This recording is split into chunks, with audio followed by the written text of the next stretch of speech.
March 24 செவ்வாய்க்கிழமை சஷ்டி த்விபுஷ்கர யோகம்.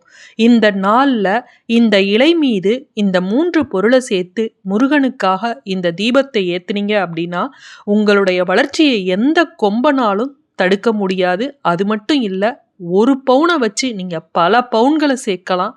அந்த அளவுக்கு தங்கம் உங்களுக்கு சேரும். ஏற்கனவே உங்களுக்கு திரிபுஷ்கர யோகத்தை பற்றி நான் சொல்லியிருக்கேன். இந்த திரிபுஷ்கர யோகம், த்விபுஷ்கர யோகம் இதெல்லாம் விடியற்கால பொழுதுல வருது, இரவு நேரத்தில் வருதுன்னா நம்மளால் கடைக்கு போய் தங்கம் வாங்க முடியாது. ஆனால் இந்த நாளில் ஈவினிங் டைமில் உங்களுக்கு இந்த த்விபுஷ்கர யோகம் வந்திருக்கு. அதனால் இந்த நேரத்தை நம்ம தவற விட்டுடவே கூடாது. கடைக்கு போய் தங்கம் வாங்கினாலும் வாங்காட்டியும் நீங்கள் இந்த நேரத்தில் நிறைய டைம் இருக்குது உங்களுக்கு. இந்த மாத த்விபுஷ்கர யோகம் அந்த நேரத்தில் இந்த பரிகாரத்தை முடியும் போது நீங்கள் செஞ்சிருங்க. நீங்கள் இந்த நேரத்தில் ஆன்லைனில் கூட பர்ச்சேஸ் பண்ணலாம், நேர்லையும் போய் பர்ச்சேஸ் பண்ணலாம். இந்த த்விபுஷ்கர யோகம் அப்படிங்கிறது ஒரு குறிப்பிட்ட கிழமை, குறிப்பிட்ட நட்சத்திரம், குறிப்பிட்ட திதி சேர்ந்து வரும்போது உருவாவதுன்னு சொன்னேன்.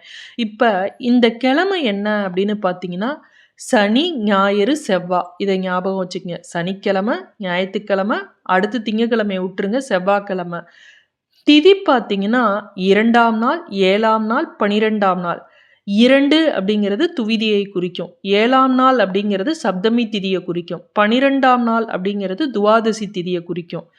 நட்சத்திரம் எது அப்படின்னு பார்த்தீங்கன்னா மிருகசிருஷ நட்சத்திரம், சித்திரை நட்சத்திரம், அப்புறம் தனிஷ்டா நட்சத்திரம்னு சொல்லுவாங்க. அந்த தனிஷ்டா பஞ்சமின்னு சொல்கிறோமில்ல, அதில் அந்த 13 நட்சத்திரம் வரும். அதில் எந்த நட்சத்திரம் இதோட சேர்ந்து வந்தாலும் இந்த 3 இந்த கிழமையும் இந்த திதியும் இந்த நட்சத்திரமும் சேர்ந்து வரக்கூடிய நாள் தான் த்விபுஷ்கர யோகம்.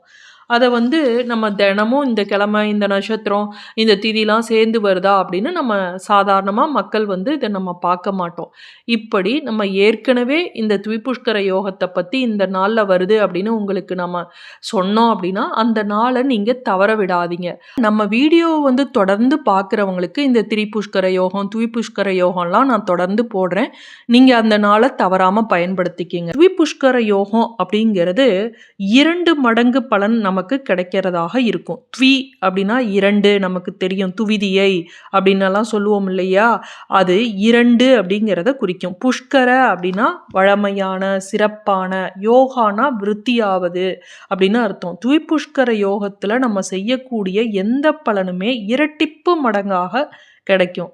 அதனால் நம்ம ரொம்ப ஜாக்கிரதையாக செய்யணும். ஏன்னா எந்த வேலையை செஞ்சாலும் அது நல்லதாக இருந்தது அப்படின்னா நல்லதாக நமக்கு 2 மடங்கு பலன் கிடைக்கும்.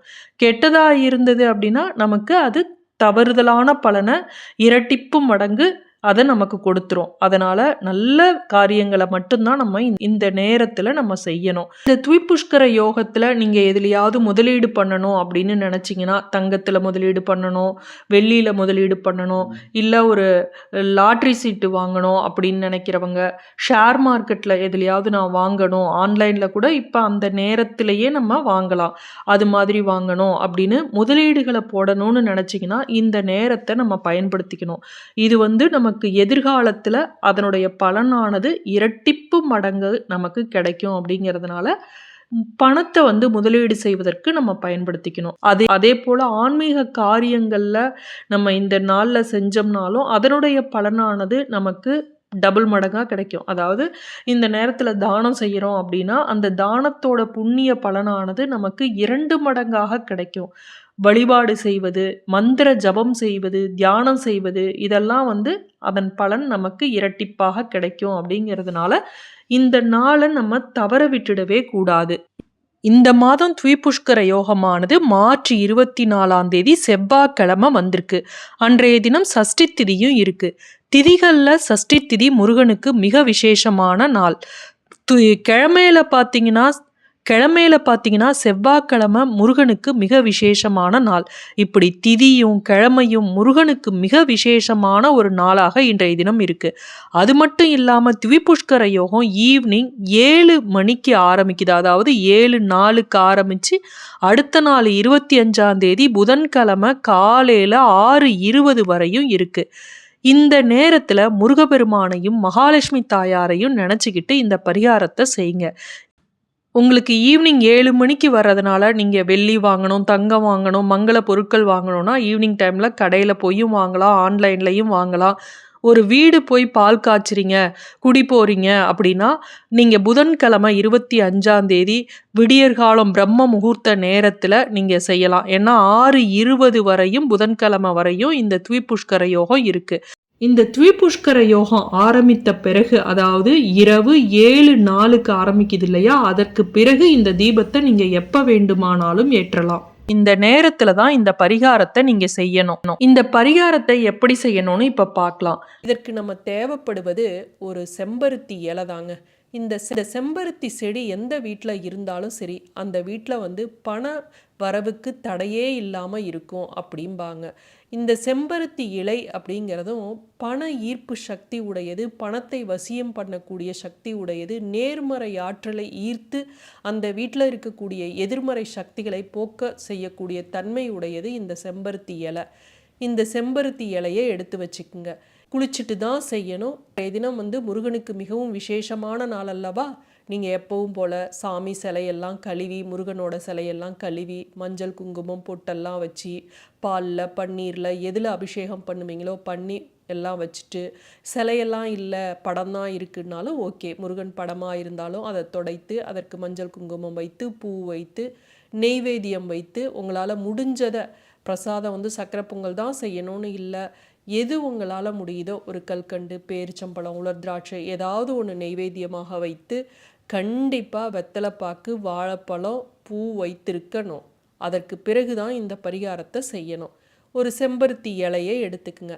அந்த செம்பருத்தி இலையில மஞ்சள் குங்குமம் வைத்து கொள்ளுங்கள். கண்டிப்பாக வைக்கணும். அதற்கு பிறகு ஒரே ஒரு ஸ்பூன் துவரம்பருப்பு இருந்தால் கூட போதும். ஏன்னா இன்றைய தினம் செவ்வாய்க்கிழமை இல்லையா, செவ்வாய்க்கிழமைக்கு உரிய தானியம் அப்படின்னு பார்த்தீங்கன்னா துவரம்பருப்பு. இந்த துவரம்பருப்பு ஒரு ஸ்பூன் இருந்தால் கூட போதும். அந்த இலை மேலே அந்த துவரம்பருப்பை வச்சுக்குங்க. இந்த துவரம்பருப்பு மேலே மஞ்சள் இருக்கு இல்லையா, மஞ்சள் தூளாக தான் இருக்கணும்.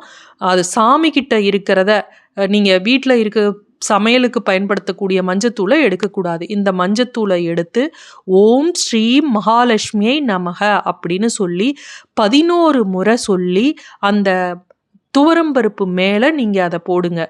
போட்டுட்டு மகாலட்சுமி தாயாரை நினச்சி அதில் சிறிது பச்சை கற்பூரம் போட்டு எனக்கு தங்கம் சேர வேண்டும் அப்படின்னு மனசில் மகாலட்சுமி தாயாரையும் முருகப்பெருமானையும் நினச்சிக்கிட்டு நெய் தீபம் இதில் ஏற்றுங்க. நெய் தீபம் முடியல அப்படிங்கிறவங்க நல்லெண்ணெயில் கூட தீபம் ஏற்றலாம். ஆனால் உங்களுக்கு நம்பிக்கை தான் இங்கே முக்கியம். எனக்கு தங்கமானது பல மடங்காக சேரத் தொடங்கிவிட்டது, எனக்கு அடுத்த மாதத்திற்குள் நான் தங்கம் வாங்கி விடுவேன் அப்படின்னு அந்த தீப சுடரை பார்த்து முருகனையும் மகாலட்சுமி தாயாரையும் நினைச்சு கற்பனை பண்ணி நீங்க நினைங்க. அதே போல உங்களுக்கு கூடிய சீக்கிரம் இந்த தீபம் ஏத்தி வச்சு நீங்க வேண்டுவதால உங்களுக்கு தங்கம் சேரத் தொடங்கிவிடும். மீண்டும் அடுத்த காணொளியில் சந்திக்கும் வரை நன்றி, வணக்கம்.